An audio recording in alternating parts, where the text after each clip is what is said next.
What up? What up? What up, thou? Y'all already know what time it is. It is Thursday, so you know it's boss and the sauce time. And guess what? The national championship went down last week. You know, college football is to the side, but hey, who said that the boss and the sauce was only college football, Ragu?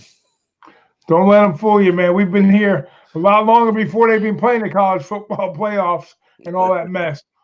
Baseball, hockey, basketball, horse racing, football. We got it all going on here. Don't let nobody fool you. You just pull up a chair and you listen to what we got to say, and hopefully, we'll put you on some winners today. How you doing, my man, tonight?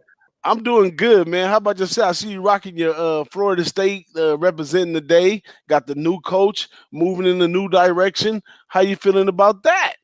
I love it, man. I got my Boston and Sauce shirt on. I'm rocking that. And Leonard Hamilton's got a 10-game winning streak up in Tallahassee and the college basketball. So I'm going to be tuning in to some CBB and some NHL real soon here, guys. And actually, I kept my first NHL play tonight, official play of the season. I put it on Twitter. I was on the Vegas Golden Knights. You know, they fired their coach yesterday, and they got a new coach. They brought in the San Jose coach to coach that team, and they didn't know how the locker room was going to be act. But this was a players only deal for me. I took Vegas in the first half, minus a half, plus 140. Cash the ticket, baby. That's what we do around here. Uh-oh, my man Tease is in the chat. He says, Ragu, where you at, brother? You in black? Oh man, let me look on my other screen and see what we looking like right now. But hey, we're not gonna stop the show. As long as you can hear Big Ragu, that's all you need. You don't need to see his face, none of that, okay? He got the fire. First play NHL is going down today. Now, before I bring in my special guest, who is a college basketball guru and also known for making others great again, I'm going to tell y'all a little bit about what's been going on with me. Now, I started last week with college basketball, first week, and I'm gonna try to hold to my promise to my people on Twitter because I really need to get better at putting my plays up because I don't care if I win or lose. I do care, but it's no big deal. We transparent around here. Wins, losses, whatever it is, I want to be able to put it out there for y'all. So I'm starting in college basketball. We're gonna carry that over to MLB, and then when college football and NFL come around again, you guys get all my plays. I'll be all fully acclimated and put my plays up. But speaking of which, last week, I believe it was 6-5 for the week in college basketball. So not to say that I was in the plus money because the juice killed me, but I was at a winning percentage, which is good. But I'm just getting my feet wet. This week was a little different from me. I shouldn't have played at all, but I said, hey, I gotta play at least 1 or 2 plays a day. So I've been playing some plays this week, and I am 0-4. Look like I'm gonna be 0-5 with Quinnipiac right now, but all it takes is one win to get me going the other way. So I'm gonna be going in the other way. What you been up to this week? We don't even want to talk about that little national championship game, Yeah. or do we? Well, it's funny. Bring it up. I don't care. I love talking about stuff, because it's like sometime you win and sometime you learn. And I learned my lesson in not so many regards as far as, how I handicapped the game and what the end result was. The end result was an L for me. We did hit the side. We did hit the total. We squoze the total in. If you played the total early on the under, you did cash your ticket. But if you played it late, you lost, and you played the over, you won. So that was a great. I want to say a great middle spot, but for somebody that tried to get cute, they caught the middle on that perfectly. If you played it early and you played it late, so landed on 67, we got it at 69.5, and I think it closed at 65.5. But the side, we talked about adversity. What would LSU do if they got punched in the mouth? And nobody had done it all year. They got punched in the mouth early by Clemson, and man, they made their adjustments. And kudos to the coaching staff on LSU. They did a phenomenal job with and Burrow with his pinpoint accuracy and those receivers. I mean, they ate up those DBs up and down the field, especially Chase and what's the other kid's name? They both. I think the other kid declared for the draft. Chase and Yeah, he was tearing Terrell up on the corner. I mean, he was getting ate up, number 8 for LSU. He scored 3 touchdowns against them.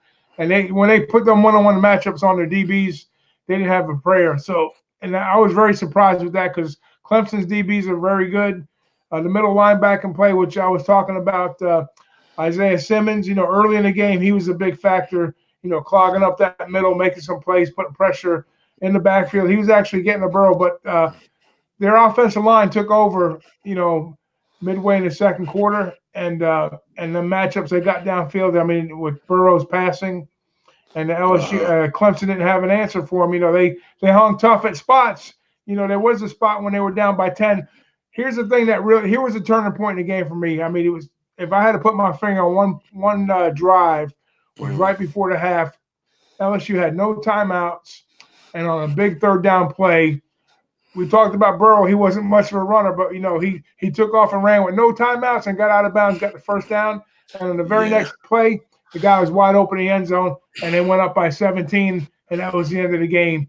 And then they got the ball at kickoff at the half, and that was all the momentum they needed going into the half, and that was lights out for them.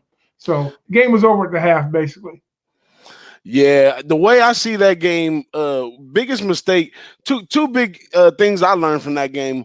One was, and I'm gonna have to measure this next year, in the quarterback matchup, right? We got Lawrence, who I think Lawrence is either 19 or 20, because I think he started when he was 18 or 19 when he first came in. So we had like a really, really young dude going against Burrow, who's probably about 23, 24. Somewhere up in there, he played quite a time over there at Ohio State. I think he's a 5th-year senior. All those different attributes. He's a grown man, basically, and he played like a grown man. Compared, despite Lawrence's undefeated record and all that, he played like a grown man in that game, and that was a big difference quarterback matchup wise. And I'm gonna be paying attention to that a little bit more next season, probably in the bigger games, because the smaller games, things don't really always work out like that. But the other thing that I noticed that I think killed it for Clemson is that I guess their game plan going into the game is that they were going to have their secondary cover LSU, which made no sense to me, that you thought you were going to go with one of these high percentage passing teams and cover for 4 quarters straight. You would have to jump out smacking interceptions and all that to even continue that theory. So then later on in the game, I didn't see no reason why they kept rushing 3 down linemen and dropping 8.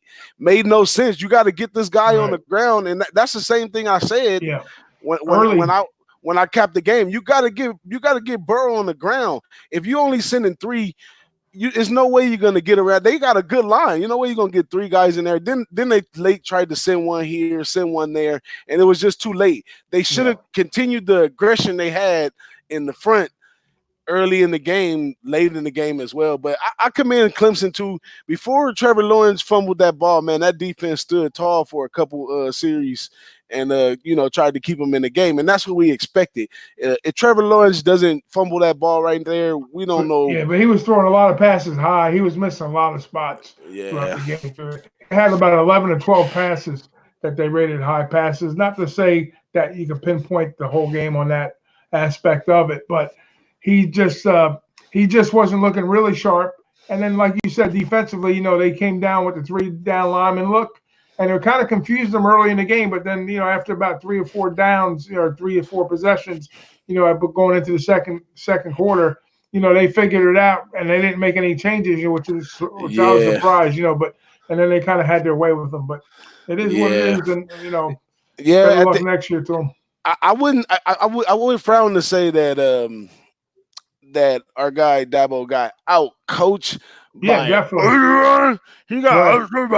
I think LSU is just a really good group of kids that play hard for the coach. Orgeron is more of an orchestrator to me. The offensive coordinator probably, he's gone. He held the team, and that's why he's gone. You know what I mean? That's why Brady's gone, and the defensive coordinator, he's going over to Baylor. He's gone too. So he's going to be a coordinator-less. They're on the look. Brady went to the Panthers as the offensive coordinator, and Arnada, he went over to Baylor to coach that team. So, Yep, they're. That's what happens when you win. Like Saban, they got Sabanitis right now at LSU. Right, right, You right. know what I mean? So, So so, so, so where do we go as far as before we go into our guy Noli knows backstage? I've been asking this question. I want to make sure I ask you. Where does Saban go from here? Saban either has to turn this truck around and get one in, or I don't know. What's the status over there with Alabama going forward? well, Saban, they still got Sark calling offensive plays, correct? For as far as I know, and Saban is gonna be Saban as far as you know. I would be surprised if he doesn't get on the right track within the next year or two, if you don't see him get up and leave, not just hightail at Alabama, but maybe another stint in the pros, or maybe just takes a job in the broadcast. But he's making buku money. He's making like 11, 12 million a year. So as long as they keep stroking that check, he could put up with a little frustration here and there. But then I'm not going to say his credibility is going out the window. But then the recruiting aspect of things, it's all cyclical. Like right now LSU, they're going to be up against it, because now you have this free agency, what we call free agency in college football. They go into the transfer portal. One kid's name that's coming to the top right now is De'Aaron King. He's leaving Houston, and now Mm-hmm. LSU's on his back, and then possibly Oklahoma. But he declared back in September. That's why. Yeah, yeah, You yeah. He remember we stepped back. talked about this back in September Yeah, when they yeah. stopped playing? And so, he's probably going to go play in Lincoln Riley's spot, just like Jalen Hurts did. But that's the other thing, too. So there's a lot of different aspects in college football. There's a lot of moving pieces right now with, national spotlight, coaching changes, players coming into the portal. So, college football is going to be wide open next year because you're going to see a lot of different looks. So probably, I wouldn't be surprised if the team that's in South Carolina is going to be like a 1-2 coming out of the gate real early this year. Yeah, it's going to be interesting. A lot of coaching changes. I haven't really either like brought it all in the who's where and Yeah, all that. it's a lot of moving pieces that Yeah, have, the biggest thing that sticks out in my head is Matt Rule going to the pros, which he deserved that. That guy yeah, he put a spark in that Baylor team. I love to see yeah. what goes on with him in the That's where pros. Joe Brady went from LSU. He went to coach with Matt Rule. He's going to be the Yeah. offensive coordinator at Carolina. Hmm. That's gonna be nice right there. I like that right there.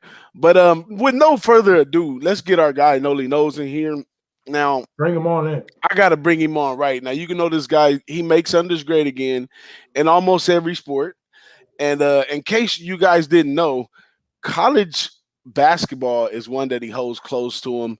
Mid majors type guy, all the top notch college basketball cappers are mid majors type guy, and this guy does it, with all the best of them. Let me bring in my guy, Noli Knows in the building. What up, Noli Knows? Welcome to the Boss and the Sauce Show. What's going on, DJ, man? Pleasure to be here, man. And I don't know if I can live up to all those words, man. Too kind, man. Definitely too Hey, much. unless you're gonna be living backwards, you already did those accolades. You know what I'm saying? Unless you're gonna be living backwards, you already did Hey, that, the bro. proof's in the pudding. There's no question about it. We It's working, already man. out We there, man. It's working. already documented live and direct, like my man likes to say. So there's no Yeah, backing down man. now. There's nowhere to go but up. That's right, man. That's right, man. But yeah, man. I love college basketball, man. A lot of numbers and day in day out grind. I love it, man. Man, well, your boy needs some help bad. I kind of approached, and it's early in the season for me, so I kind of approached it a little different. Usually, I do lock into like 4 different teams, so I have a play every day. I balance out the Yeah. conferences, with the schedule, and I usually try to rock with those, and then I break the conferences down, going into like the top players in that conferences, out of the top 100 in college basketball, and then I kind of cap from there. I kind of use find me an edge from there. But this year I approached it a little different, and I thought I started off with a good thing, just kind of trying to find numbers that I like. I guess it's too trendy. That maybe that's why it's not working this week. I just trying to find numbers that I like, and I had a little success with those, and that's why I thought I was doing something. But so far this week, 0-4, probably 0-5 after Quinnipiac finishes up, and I'm just crossing my fingers for Eastern Illinois, who was neck and neck last time I looked at the score. But I don't know. It's not a big deal to me as far as oh, I'm a tap out or I feel like I gotta crucially do something. Stick with me.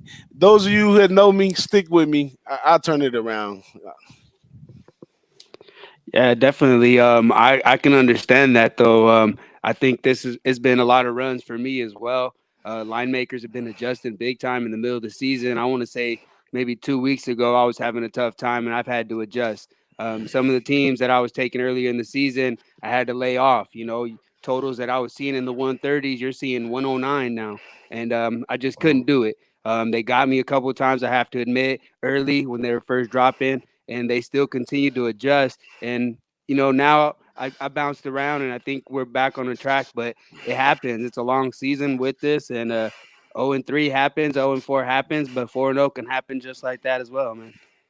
That's what we got to That's right. keep fighting Let, for, let me ask Noah a question real quick. Noah, when you're looking at numbers for your unders, like whatever Hmm. your model is, we know you're always making unders great again. Do you run to a certain conference, or are you just kind of scanning a certain look of all the slate, or how do you come up with your first look at looking at when you first eye test a game or a certain group of games? What are you looking for when you start breaking them down?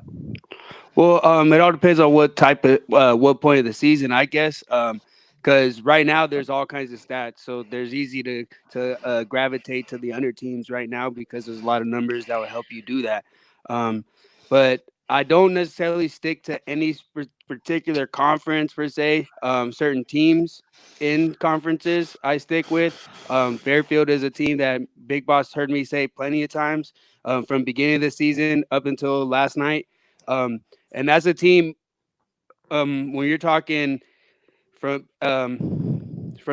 last year to this year, they got a coaching change, and I was really focusing on them. Their new coach is very defensive minded, so I wanted to focus on what they were doing.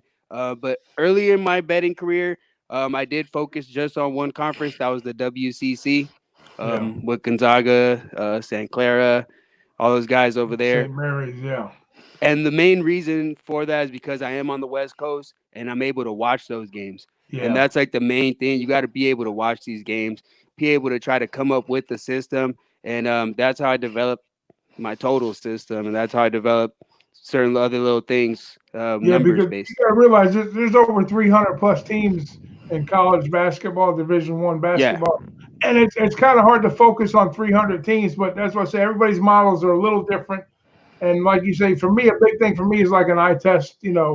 I'll start getting into college basketball now that college football's over. So I'll I have I don't have a specific model, but I'll just start watching a little bit of the different conferences and checking the records out and stuff, and then I'll start breaking each conference down individually, and I'll probably focus on two or three, and I'll just go with that. And because of the geographics that I'm in, on the East Coast, I always look at the ACC. Those are the tough guys though, because those are the big name schools. You have the ACC, the Big 12, the SEC, naturally, and of course the Big 10 and the Big, or the what is it now? Is it even the Big East anymore? What is it called? The They got American the Big East still. They Yeah, they Yeah, got have the the Big Big Big East. East. East. I know football they changed it up, but Yeah. you look at those teams, the old UConns and Syracuse's and stuff. But I just like breaking them down conference by conference, and then I'll just focus on two or three just to start getting reacclimated with all the teams. I know it's kind of late for me to do that, but somebody like yourself or Max, that's from the get go, they're hammering. That's their specialty. They get into they dive deep, take the deep dives in it, and then just And then what about the Ken Palm ratings? Do you use those at all? No, I really haven't got into those. I understand the guy is very good. I know I do look at some of his rankings.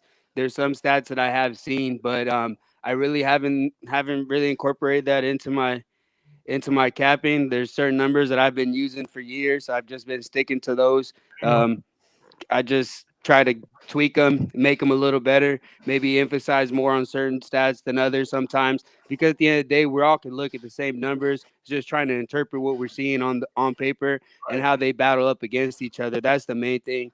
Um, and right now with conference play, it's a whole nother ball game.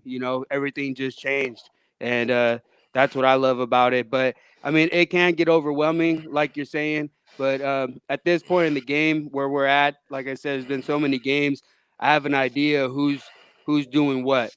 But before that, I'm sticking to what I know, and that's the coaches that I'm familiar with because they stick to a certain mentality, and that's what that's what they're gonna stick with. You look at Duke. Duke is always a defensive team. You get value being that they're a high profile team, but they're always defensive minded, and if they don't succeed on the defense side of the defense side, they're not going to win. And you saw that against Clemson. You know, they weren't Yeah. able to slow Clemson How down, about and North they Carolina the other day? North I gotta admit, Carolina's. I gotta admit something. I'm at my first college basketball bet. I was listening to a guy on the radio says that Clemson was like 0-59 at North Carolina, and North Carolina was giving up 3 points. I said, man, that's a steal. That's just 3 points, and they're playing at home against 0-59. They just give me some of that action. And what do you think happened? Clemson won they won the game first time in like 60 tries that they beat North Carolina. So that was my fit. That wasn't really a cap game. That was just something that said, hey, it's just a half a unit. I gave it a shot and I lost. So it's sometimes you hear little stats, little things like that that maybe trigger something in your brain to say, let me just go look at this or, just jump on it on like that. But I usually don't make, snap judge plays like that. But, that's 0-59. That's just going to be 0-60. That's just I Uh, 159 if I jump on it. that's what's up. I wonder how much. I like the look. I like the look anyways, but I don't know. That's just a thing about betting trends. A trend could be 10-0. The Right. next game could be 10-1. You know what I'm Right. saying? Yep. But I heard that North Carolina team is really bad this year. It's a really, they have a bunch of 4 and 5 star recruits. They were talking about it. So all the kids, not all of them, but they have quite a, that they have major talent on the team that hasn't really showed it on the court. So it's been a really disappointing year. And then I think they're like 6-6 or 6-7. When that went down that way. So that's really unusual for that type of program. Up in North Carolina. That's a big blue chip program. So. Yeah, Williams has already come out and talked about this like one of the worst teams, if not the worst team he's ever had to deal with. Um, it they're definitely they can't figure out an identity yet. They're way behind. You got teams like Kentucky who are getting better and better. Other teams are finding their identity and gelling in it, and they look lost out there right now. No, I'm interested to know because I've been playing college basketball for quite a few years, here and there. I got some stories with college basketball, but college basketball I never really like had started really breaking the games all the way down. Maybe to the last maybe 2 years now. And I'm interested to know where do I get this information on the coaches? I always been thinking about. I want to know if there's a website or something somewhere that tells you, okay, this coach likes to play defense, or some more X's and O's type stuff. Because when I look through all the numbers and the stats, that's just what I get. Numbers and stats. I understand, like you say, you have to watch the game, and that's probably where I have the biggest success is watching the games. But where can I go to find information about coaches? That's a good question. I mean, most of my information is from watching. Watching is a key thing because in-game decisions is what I'm looking for when I'm watching. How they react in certain situations, down X amount of numbers or up a lot late. Are they going to keep shooting the ball? Are they going to run clock? Um, but as far as other stuff, through articles, I guess I read a lot of articles wherever I can find them. To be writers, Beat trying to writers, get yeah. trying to get with what they say. I keep referring to Fairfield, but right when the coach got announced in the very first day, they talk about they went to practice and he said we went in the gym and we worked on defense, then defense. He said we went home, came back the next day, and we worked on defense some more.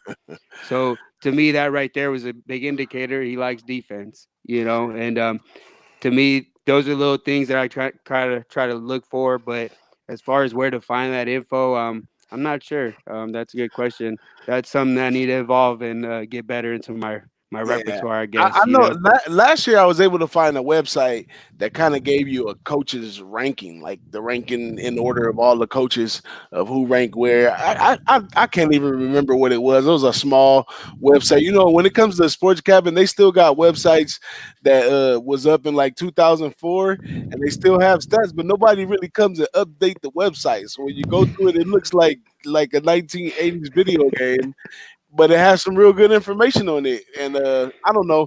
I'm gonna have to get back in there and take a deep dive into that because I'd like to definitely know the style of coaching. That's a big part of my captain in football. Period, is knowing what type of coach that we got, in there. So I see that. I want to welcome in the chat. I see Pete Lochak's in the chat with us, Prince of the City, MMA Boston Nick. He's in the chat with us. I want to thank the guys for coming on in. Hey, maybe that's a good question for Pete. Pete, if you know anything about coaching, I guess you can call it coaches scouting. If you got any info, just throw some of that info in the chat if you don't mind, my friend. We appreciate that greatly. and, But and yeah, probably the top. You're going to get more recent, not recency bias, but you're going to get a better look on longevity of a coach if you've seen him coach with a program for a while, and somebody that you're going to follow. Somebody like our guy Coach K. We know he's a defensive guy. We know up in Virginia they play tight defense. We know Yep. Bayham, the style of coach he is. So mostly the guys you're gonna be familiar with, the guys you're gonna see on TV, it's the smaller schools that you probably don't know a lot of, or the coaches that are yeah. kind of getting their career started, those type of guys. So what's going on? Hey, Alex Ramirez is in the chat with us tonight too. Well, my guy Noli knows. He says that that's why they eat is because they know a little bit more about those coaches in those smaller schools that the bookies are just reading numbers and they got a better look on that. So yeah, I'm trying to move on to their side with my bets in college basketball, but it's gonna be slowly but surely, man. I've really been this year has been tremendous for us all. It's been a wonderful year. But more than anything, the amount of stuff that just me and Big Ragu has learned alone, not even mentioning as far as Noli Nolas came with us, as far as doing shows and all this kind of stuff. But I think I'm in a learning stage right now, and I think I'm going to take a deep dive in some of that stuff and start learning some more. But no, do you got some plays up to date? Give us some action. My guy Prince of the City in the chat, he's always coming around giving us a hard time, and absolutely he says that we owe him some winners. Big Ragu just gave Uh, you the first period on NHL. Golly, Prince of the City. what Wake have you up. done for me lately? That's how it goes. He's talking about you, boss. He says, No, he got to be talking about you. oh yeah, all right. I'll straighten him out when I see him. Don't worry about it. Hey 'Cause Prince, I'm gonna make a note to the chat too. I'm gonna be going out to for the Super Bowl in Las Vegas from January 31st to the 4th of February. So I'm inviting everybody in the chat to join me at the Orleans Casino.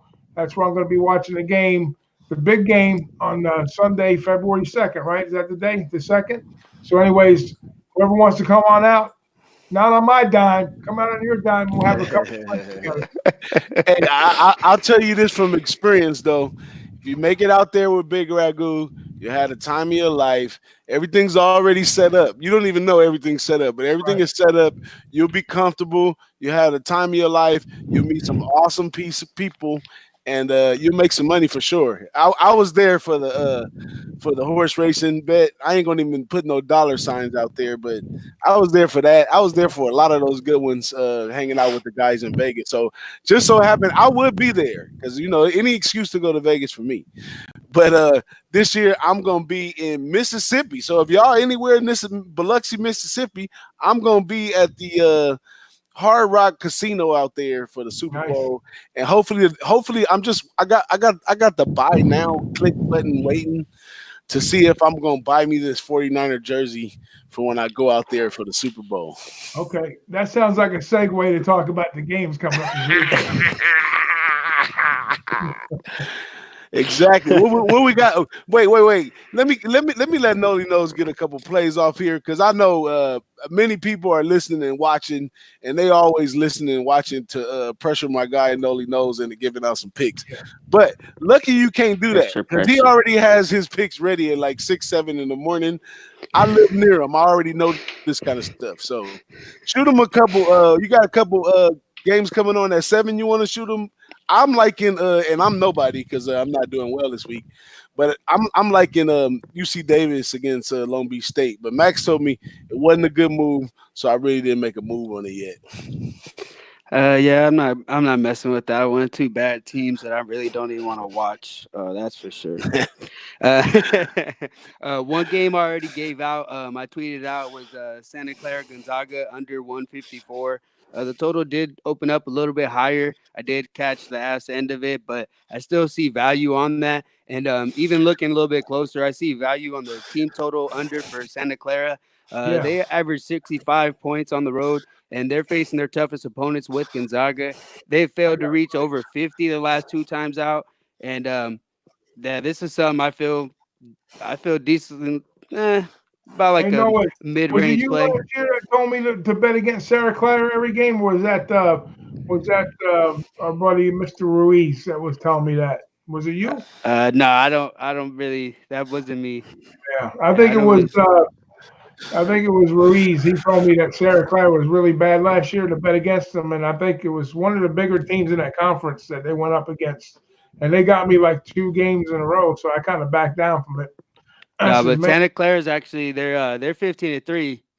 They're a decent squad, yeah, but just they haven't had much luck against Gonzaga. And Gonzaga is arguably the oh best yeah, team in the Gonzaga, nation. Maybe at least top three. You can't argue.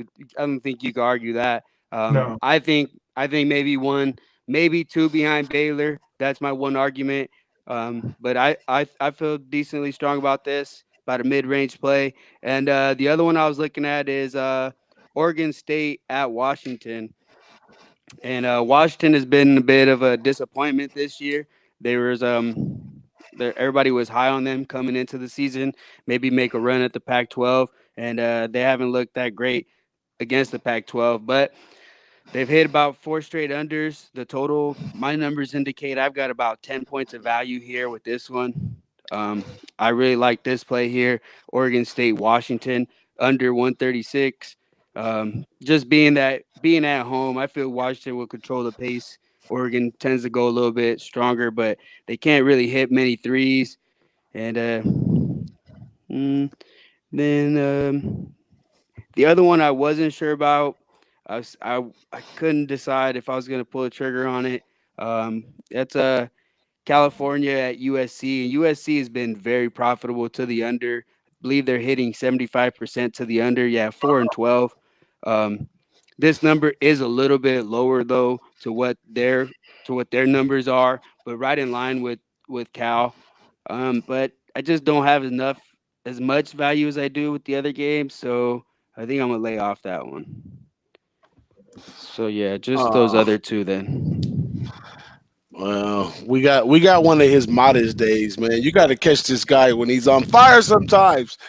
He's just modest today, but it's all good. Nobody knows. Y'all heard it first right here on the Boston the Sauce Show on this Thursday. Y'all already know what it is. Um, let's go into NFL. Hey, we halfway through the show. Y'all ready for NFL? Tease is already talking about my Niners gonna lose. I will be putting in another fan bet. I lost a fan bet last week. I hope I lose the fan bet this week just so I can have yeah, a great Super Bowl party. right, And if not, I'm gonna take my winnings and just watch the Super Bowl, in my bedroom. yeah. Well, I think it. I had a nice talk with a good friend of ours. Um, we talked about it before the playoffs started with this with the NFL and how they kind of like to not. We're not going to call it a fix. We're going to call it maybe a preferred outcome, so to speak. Like last year in that Saints game, right? They were trying to push the Rams to get to the Super Bowl. The league was, money. It's a business first. Let's not ever forget that, okay? Not to say that outcomes are predetermined because they're not, but they it can be influenced in a certain way.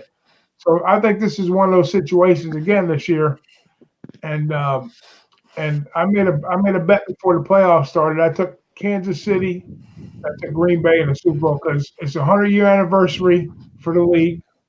And the very first Super Bowl was who? Kansas City and Green Bay, and you probably have the two most prolific quarterbacks in the league. So for ratings, this game would be like an outstanding, San Francisco and Kansas City be a nice look too. But Rodgers and Mahomes doing that State Farm commercial, you The better believe commercial's they're going to already ready. Yep. plane ticket to Miami. So, I mean, I'm not breaking the Oh game down. I'm just man, hypothetically speaking a bunch of nonsense right now. But can't I believe I like didn't see this earlier. Hey, I tell people all the time, man, Big Ragu is one of the classiest sports bettors that come around. Some of his looks that he pulls, it's like he really pulled it out his ass. When he pulled it out, it was sparkling clean. I don't know how he pulled it out sparkling clean, but not too often. Every now and then I'll pull a diamond out of the rough, but for the most part, but realistically speaking, we talk about the San Fran game. I mean, in the very first game, we know what happened there. They just kind of throttled. Aaron Rodgers is a quarterback that doesn't turn the ball over. He did have that fumble early in the game. The offensive line, San Fran's D line was able to get to him, put some pressure on him. They had Adams. Their defense wasn't as good as it is now. Green Bay.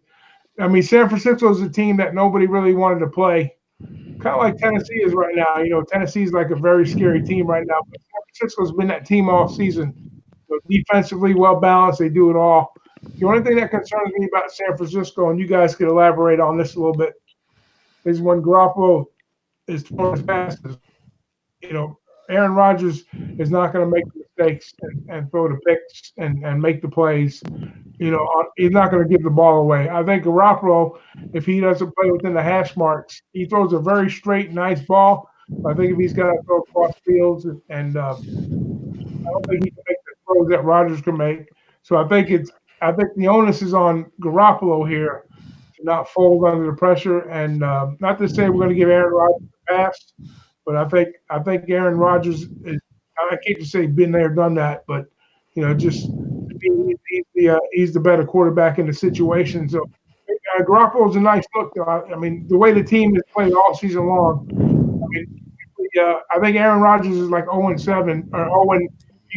He hasn't won a game when he's been a touchdown or better underdog, and I think they're getting like 7.5 here. So that's a negative look on Green Bay if I'm backing them from a gambling standpoint, because every time they've been under a touchdown or better. Now I don't have the stats as far. I think I want to say like the team that's coming off in this situation with San Fran.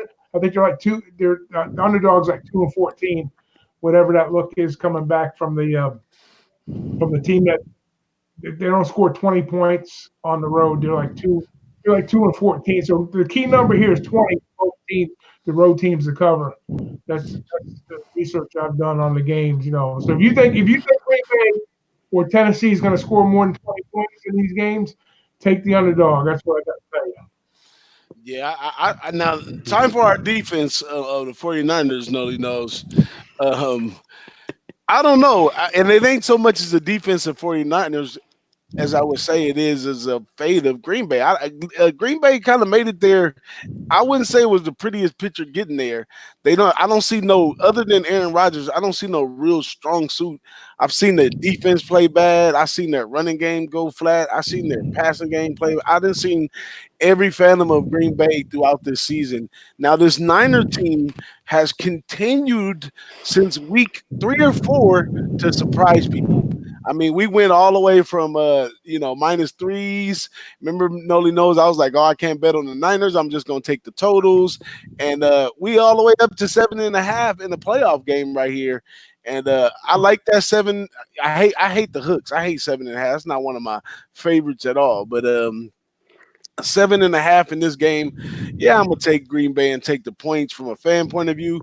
But this young 49er team can surprise us all the way to the Super Bowl right here. And young players That energy is what you need. And then they got Sherman over there who's got their back. They got the type of coaching staff that's got their back. The offense is basically where we struggle. The defense is nice. So Aaron Rodgers, if we can shake him into having a bad day, like Big Ragu said, he keeps good possession of the ball. We need to change that. If we can get to him early, have him throw an early pick off of something, we can start it, and the 49ers can get that win. But I like taking the 7.5 because I don't feel that we've seen enough games come down to a field goal. Because last year we got a lot of games that came down to a field goal, and I'm looking for this game to come down to a field goal. What you say, Mo? Unfortunately, that's what it feels like it's gonna come down to. I mean, yeah, the Niners blew him out last time, but as a Niner fan, that's what kind of scares me. You know, they got that Right. chip on their shoulder, that revenge game. But ultimately, the way I saw the defensive line dominate their offensive line, I can't see anything else happening. That's what I keep. That image just reoccurs in my head. That defensive line is for real. There's a lot of first round picks that are even coming on in the second line. You know, these guys are second stringers and they're first rounders, and they're deep.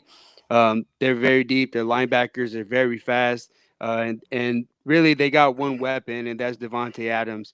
But that being said, that's the one, I guess, kryptonite for the 49ers is the number one receiver. They weren't able to stop Julio Jones. They weren't able to stop who's the other guy?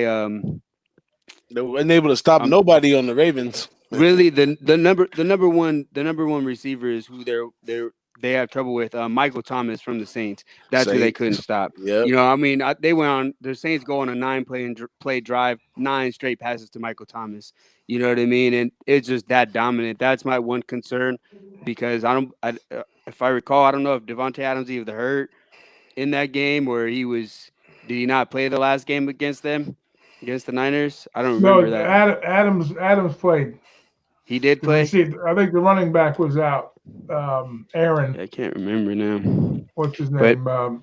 The Green Bay running back. I think he was dinged up in that game. I mean, the But the biggest Niners were thing. also dinged up because Ford wasn't playing either in that game. He's playing in this game. Yeah, So the Niners are Yeah, getting healthy week by week. We getting better that as bye week far as the was health side. huge for the 49ers. You're talking this game in Lambeau Field. I'd be scared a lot. I'd be feeling a lot different, and the line would be a lot different because Aaron Rodgers is a different quarterback at home. That guy plays a lot better at home than on the road, and I'm excited. I mean, as a fan, that's what keeps me off of this game and wanting to bet anything. But for some reason, I do see points.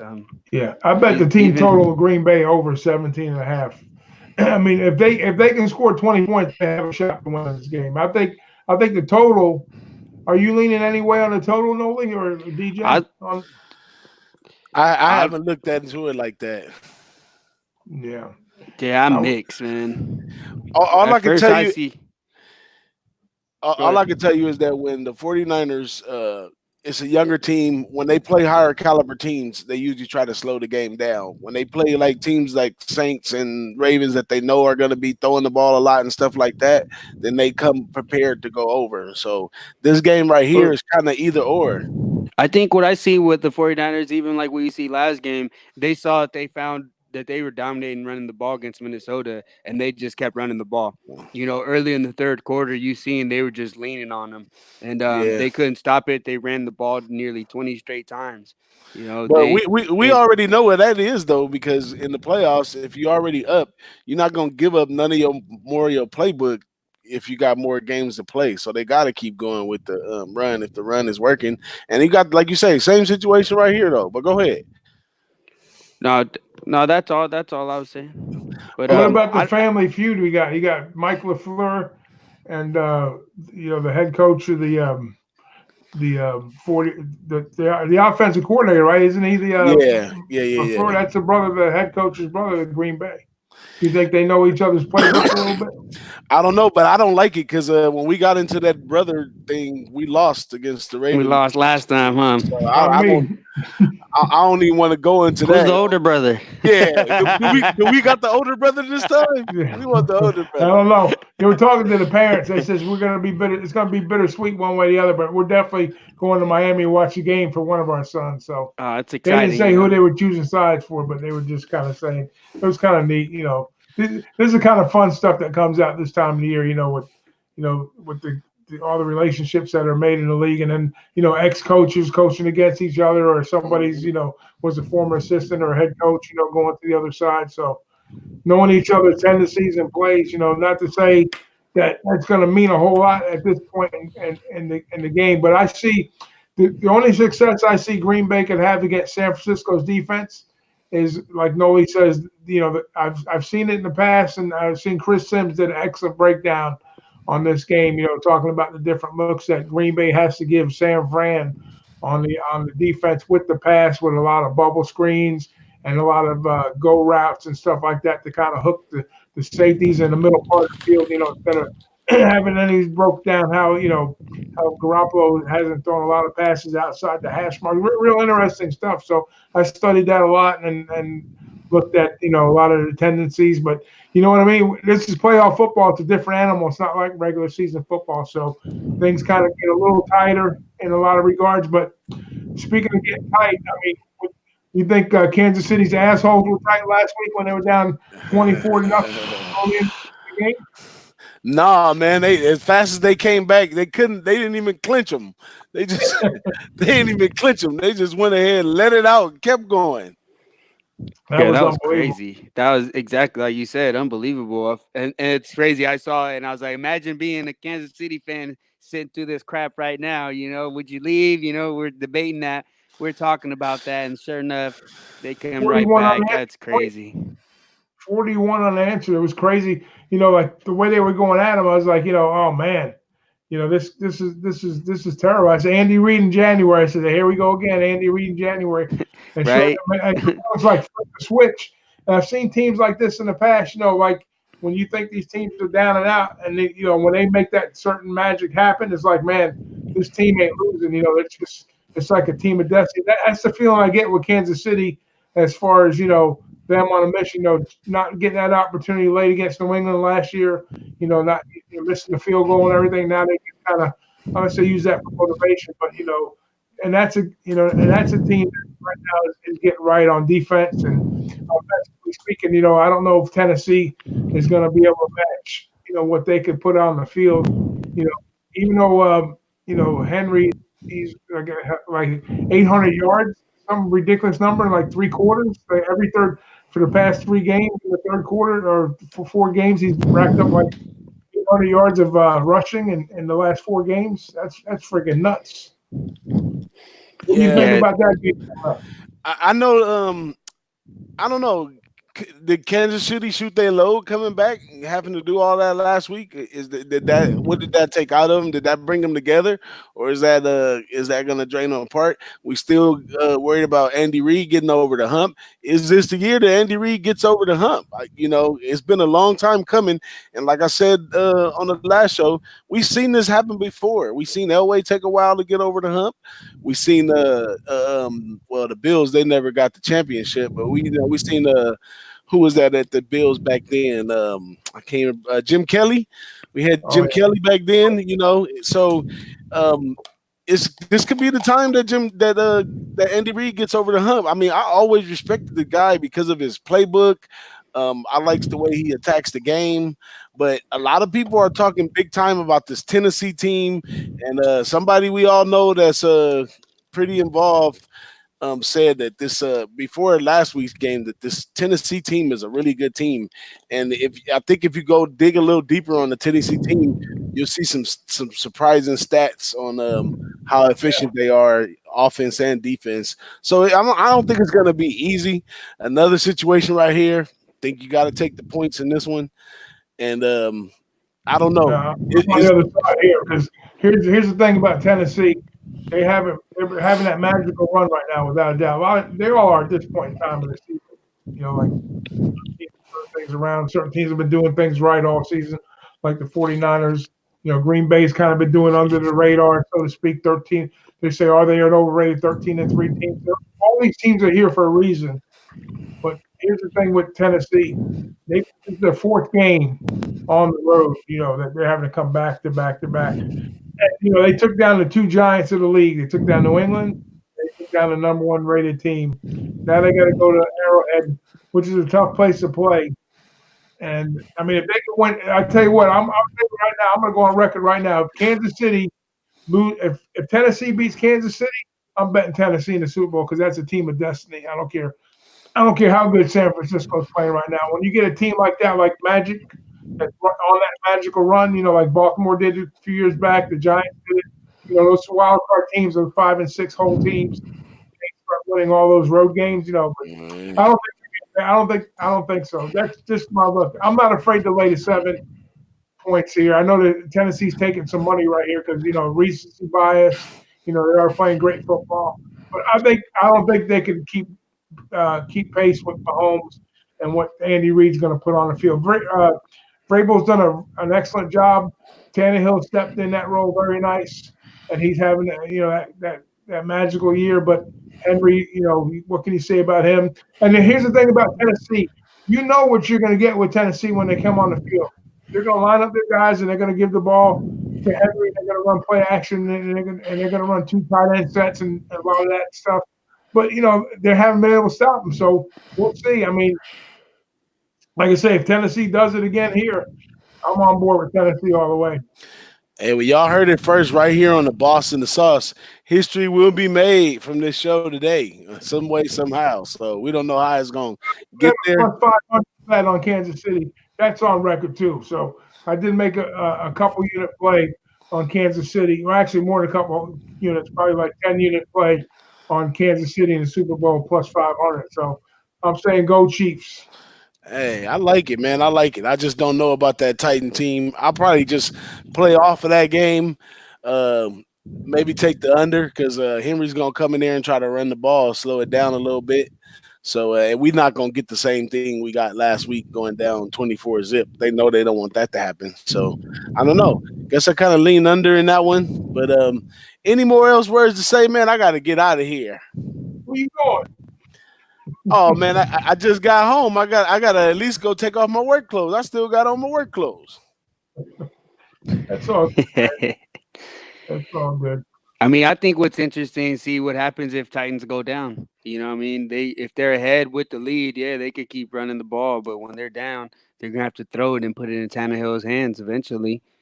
Yeah. So, well, listen, I know you guys are both cheering for the 49ers, which I'm kind of not cheering 49ers because I have a plus 1450 play on the Niners. Excuse me, on the Packers and the Chefs to show up in the Super Bowl. A couple years back. Yeah. My ultimate lineup would be Kansas City and Green Bay in the Super Bowl, and Kansas City to take down the Super Bowl. And I won't even have to bet a nickel when I walk in Vegas. I'll just go there and collect it. That's right. I like that. I like that all the way, man. But that's how it is. Sports betting. Sometimes it's bad when we all on the same time. We got to be all the way over the place. That way, somebody on this show gonna win. Yeah, that's nice. I like that. Somebody's gonna win. I like that. That's a good outcome. And it ain't just by it ain't just by chance either. We could break the game down. And what we like about the Niners as well. You could break the game down about the Chiefs. That's just how it goes in the sports betting community. I think it's making me less of a fan, except for Notre Dame. Like I'll never give up my Notre Dame card. But if the Niners go to the Super Bowl, I'm happy. If they don't go to the Super Bowl, it's not gonna throw me all the way off. But years ago, I want to go crawl in the corner somewhere if the Niners would have lost right here. I heard a story. One quick thing, right? I heard the story when the Niners, and it's kind of ironic because the last time I want to say Jerry Rice, Steve Young, the only Super Bowl Steve Young won, right? When was it? A few years back. Anyway, in the 90s. They're in Miami, right? Just like they're going to this year. If the Niners make it. So who was it? Was it Seifert who was the coach back then? Yeah, George Seifert. Seaford had 11:15 curfew on the guys to be in bed. So naturally, Rice, Young, all those stars. Deion Sanders checks in at 11:45. Meeting in the morning before the game, and the coaches come in. They talk to the team, and then they have what they call a players only meeting. And he says Young and Rice lit into Sanders' ass. I mean, they tore him a new one. He says they were going at it, pretty harsh words, but he was saying, you want to be selfish. You need to focus. This is a team effort. We're here for, stop being selfish and then, they went out and did their thing. They won a Super Bowl. And the very next year, they went to Dallas. So who are you going to lose here if you guys win the Super Bowl? Who we gonna lose? We're gonna lose. We're gonna lose a lot. We're gonna lose a lot. These guys are good, man. These guys, anybody coming up on a contract right here in the Dynasty team, they gonna get a chance to get at the money. So we can lose Garoppolo. We can lose all of them. I don't know, but I like that story though. Yeah. Don't be selfish. Be focused on. Keep your eye on the prize. And that was the thing. He was a flamboyant type guy. He was playing two sports. I don't know if he was still playing baseball back then, but he moved on that year after he won the Niners. So I still was telling say that story the other day. Deion told that story. No, Steve Young. Oh, Steve Young was telling the story about Jerry. Jerry Rice was the one that was coming hard at Deion. He said he lit his ass up in the locker room big time. I tell him all the time that Deion Sanders had his greatest years when he was at the Niners. By the time he got to Dallas, people already was like, "Oh, don't throw his way" and all this kind of stuff. When he got all them picks and did all that stuff, I think his best years was at the Niners, if you ask me. But he sold his soul by going to them cowgirls.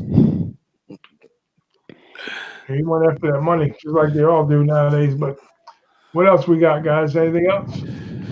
Nah, man, I just heard an interesting one. I forgot about this one when we was talking about college football earlier, and it was pretty interesting. Me and I'm back at work, so I get to talk to my UCLA people, and he was telling me, coaching wise, we was talking about Kelly, that it is a big deal nowadays, the amount of money that the coaches are getting paid. Like, if you look at Jimmy Johnson and them when they was at Miami and all that stuff, they didn't make half the money these guys are making nowadays. So we haven't seen what happens in the long run with these coaches that's going to be comfortable in college, because now they getting the money. Because we were talking about Saban too. It was like, he's got so much money now. Do you stay around just because it's automatic? It's college sports, and you're getting paid a nice check. But I think that's something we have to watch in college football, because money changes everything. I haven't seen nothing that money didn't change, and these guys are really in some big money nowadays. So I don't know. Just a note. Money changed hand with Odell Beckham down in New Orleans after the game with some of the players. You see that? They're trying to claim a foul on that, which is a bunch of nonsense. That's where the NCAA is wrong in a lot of issues. When they start coming down, with these players, they're trying to make a big deal about Beckham. Beckham, but he's an idiot for doing what he did, to put himself in the spotlight. That was all about Beckham, wasn't about anything that the players were doing, or so just money in the college ranks. There's a lot of money that they make off of these kids, and that's a whole nother subject. We could do a whole show on that, but for the most part, as far as the coaching aspect goes, I admire the Clemson program for what Dabo did, to kind of keep his assistants on board. That's why they had the success in the recruiting they've had over the years, because he gave up. I say gave up, but he kind of, negotiated salaries for his assistants, and him at a lesser number, and spread that money that was available for the program amongst the assistants, and that's why they were able to, do so well over the past few years. But yeah, and like you said, Saban's got a swinging door over there in Louisiana, up at Bama, because he's tired of losing assistants. Just because they go on. That's just the nature of the business, though. It's a money grab. It's a recency bias type of thing, and you got to strike while they're in it's hot, and that's what these guys do.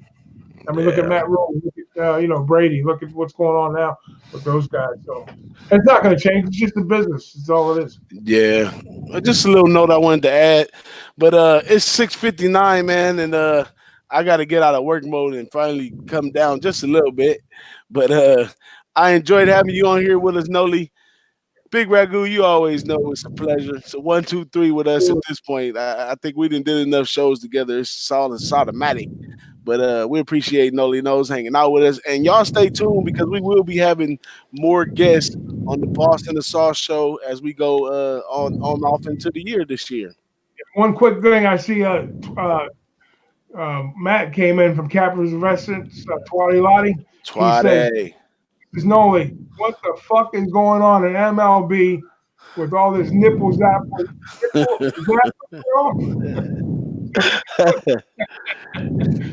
It's just crazy, man. They just opened up a whole another can of worms, and it's not going to be over for a while. So I'm glad they brought it out a little early and not wait till after they do the spring training garbage, but it's going to carry over. They do it every year. You notice every year in January, February, they come out with some blockbuster bullshit thing to bring MLB down. But we'll save that for another time, guys. I appreciate you guys. I love you guys, and we'll see you guys real soon. Yeah. Peace. Thanks, Boss guys. in the Sauce Show. Boss in the Sauce Show. Boss in the Sauce Show. Boss in the Sauce Show.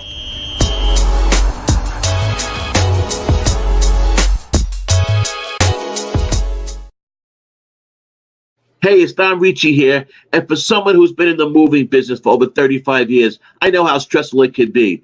You call All Pro Moving Group, the interstate moving specialist. They're fully licensed and insured, and they can help you out with every facet of your moving. Their number is 817-893-2233, and they gave us a special code for the Who-Bangin Sports Talk customers, and that's All Pro Nick 1 for $500